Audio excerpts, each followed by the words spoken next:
I'm Janeen from Club MojoCircle, and welcome to our presentation on how to start finding your purpose. So it is all about knowing yourself. To find your purpose, you need to understand who you are. Otherwise, you're just searching in the dark. So let's have a look at what's involved with that.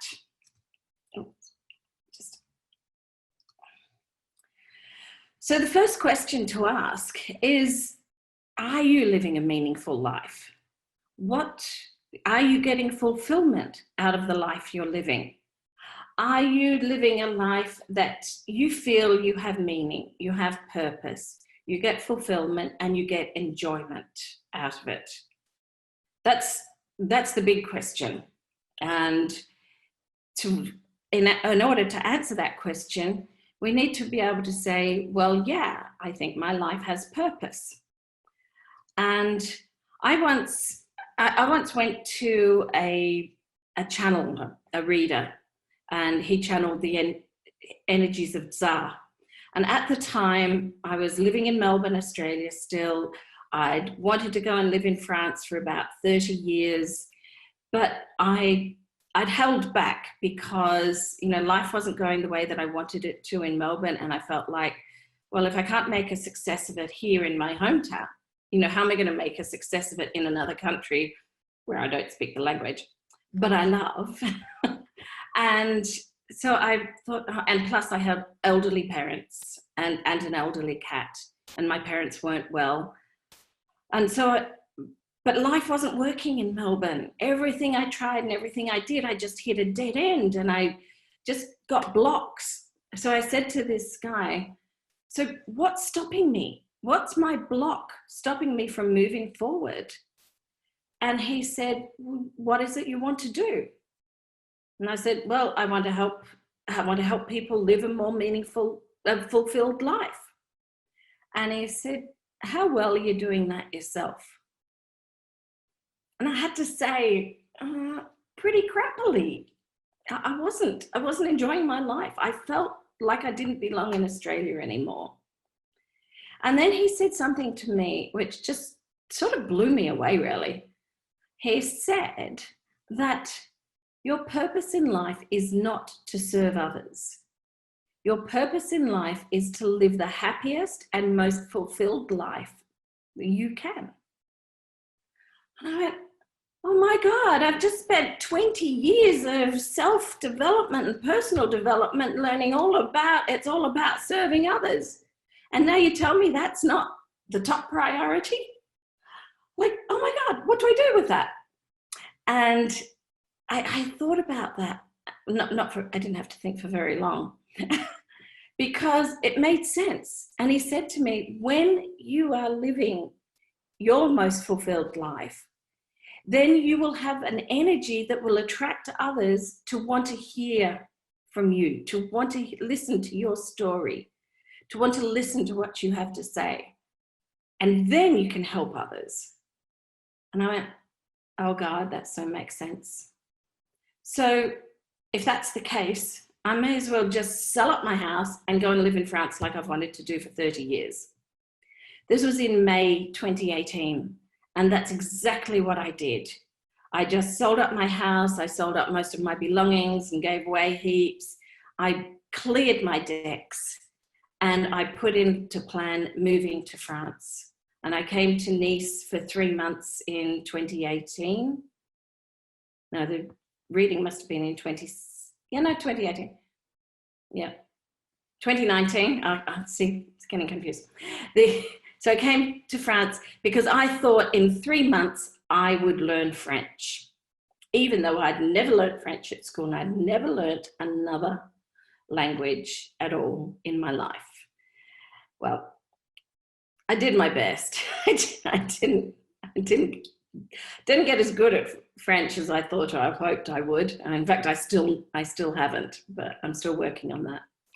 And then I moved here permanently. So I got a visa and moved here permanently 15 months ago. And since then, I have been building up a group to support other women who are expats, and particularly expat women in France. And that's what the business club MojoCircle at MojoCircle.com is all about. And it will be launched later this year. So much for the plug. Moving back to the presentation. Because the reason for the plug is that this is my purpose. I finally feel like I am fulfilling my purpose here. And I am living the happiest and most fulfilled life I can within the confines of the current isolation from Corona. So Howard Thurman asked a really good question when we talk about purpose. And he said, don't ask what the world needs. Ask what makes you come alive and go do it.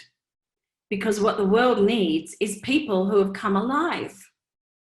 And that is what we're looking for. That's what we're most attracted to. The people who are out there doing their thing are the ones we go, oh God, I want what they've got. I want to do what they're doing. I want more of that. And so that's what we need to do. We need to build that up. We need to work out what's our thing, what makes us come alive. And the Japanese call that ikigai. So ikigai means, and I'll read this out because it might be hard for you to see on a phone or a small screen. So it's a Japanese concept meaning a reason for being. So our raison d'être. See, my French, it's not good. And everyone, according to the Japanese, has an ikigai. Finding it requires a deep and often lengthy search of self, such a search is regarded as being very important, since it is believed that discovery is one of ikigai's discovery of one's ikigai brings satisfaction and meaning to life. So that's what we want to do, and that's what's so important. So in order to find that, as the Japanese say, it requires deep and often lengthy search of self. And another thing is that it's actually a moving target. Our purpose, we don't just find it one day like a silver bullet and go, whoa, now I've got my purpose, everything's going to be fabulous. Because then we find a year or down the track, we go, I don't know, I'm not convinced that was quite my purpose. I think there's something more to this, or there's something more to me, or I found out something more about myself. And that's a journey that we never finish for our whole life. So how do we start to find out that? How do we start that journey? And to know ourselves, we need to start looking at, what do you love and like doing? And what have you loved and liked doing all of your life? Even thinking about when you were a child, what were the sort of things you loved doing? Now for me, when I was about 12, I organized a club for the local kids in our neighborhood. And I was charging them a whole 2 cents every Saturday. We would get together. I would organize something for us to do. And then, that kept going until I got a bit sick of it. And then I'd also got everyone to collect aluminium cans, because at that stage you could get money from aluminium cans. So when I'd had enough, I collected all the 2 cents that everyone had given me. I went and cashed in all of the aluminium cans that we had. And then I went and bought probably lollies and soft drink, because they were like special treats for me back then. And I put on a party. And I think, oh my God, when I came up with the concept for Club MojoCircle, I went, oh my God, that's what I've been doing. That's what I did when I was 12. So yeah, when you think about what you love and like doing, don't think about just the present moment. Think about, what are the things that have lit you up all of your life? What are the things that you've been inclined to do and drawn to do? Because often what we did in our childhood and our younger years, before we brought in all the, oh, I should do this and I should do that, and oh, I need to do this and I need to do that, and oh, I've got this job and it constrains me and I can't do what I want to do. before all of that constrained our thinking, what we thought as a child was often what was coming from our heart and soul, from our spirit. So also look at, what are you good at? What are your skills? What are your competencies? What are the things that you go, yeah, I feel really good doing that because I feel like I do such a good job at it. What are you proud of? And then we also need to think about, well, what just makes us feel good to do it? You know, what makes us come alive? So what are the things in our life that when we go and do that, it might be dancing. For me, it's dancing. I love it. And when I do it, it makes me feel alive. I don't know how it's part of my purpose yet. I'm still working on that one. But, you know, there's other things that we need to bring in that make us feel good. And then the fourth quarter there is, what do you value? Because this is really important, because what you value is what's important to you in your life. And those are the things that we need to make sure we do more of. So we do more of what we value, we do more of what's important, and we do less of what's not important. And so we find someone else to do those jobs, or we, you know, delegate, or we just don't do them.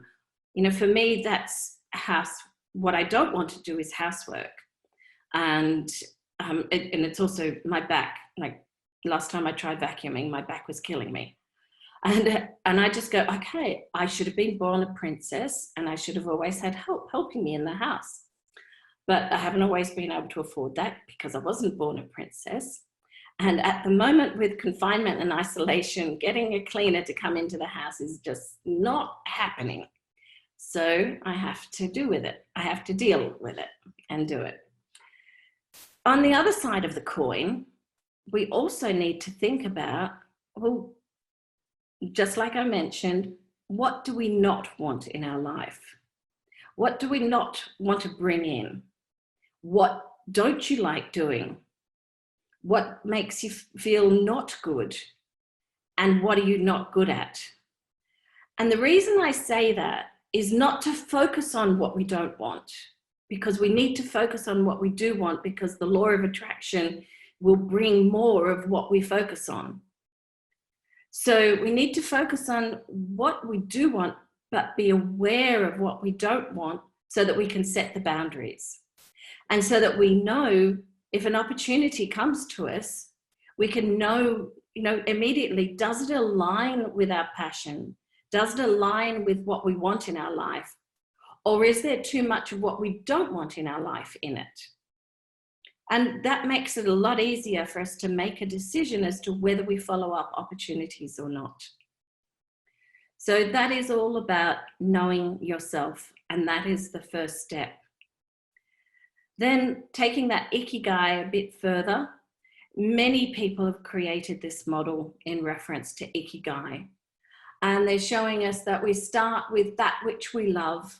We identify what we are good at here. We look at what does the world need. And then if we want to bring that into our vocation and be self-sustaining, we need to look at, well, what can we get paid for? What are people prepared to pay for? Now, if we get all of that right, and in the center of that is our ikigai, is our purpose.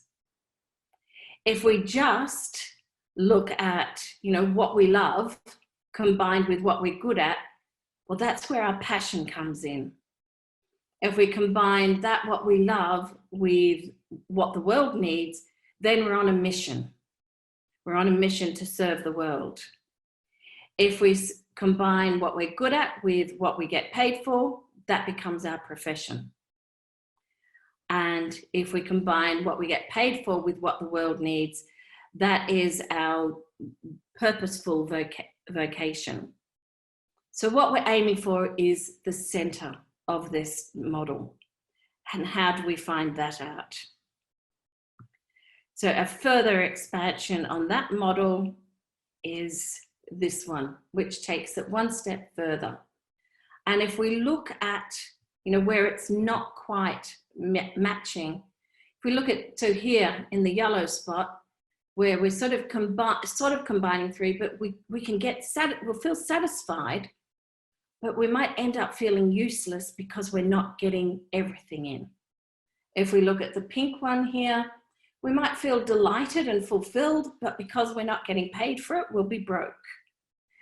If we look at this green one, we might be comfortable and getting paid, plenty and happy with that, but we'll probably end up feeling bored and empty. And if we look at the blue one at the side, we will be entertained. We'll feel, yes, it's purposeful, but there's still something missing, and we still feel unfulfilled because we're not doing what we're actually good at as well. So that's all I'm going to say about Ikigai. I hope that's given you some food for thought about what you can start looking at to start identifying what your purpose is, and even what your passions are. And as I said, that's just the beginning of the journey, and I do coaching with people to help take them through that journey to not only find what their purpose is, but to implement it in their lives. So let's finish off with the 10 rules of Ikigai. And this is from Japan, and some of them are really quite cute. So again, I'll read them out for you. The first one is, number 1, stay active and don't retire. I think that's a brilliant one. I think this whole concept of retirement is part of some of the problems in the world.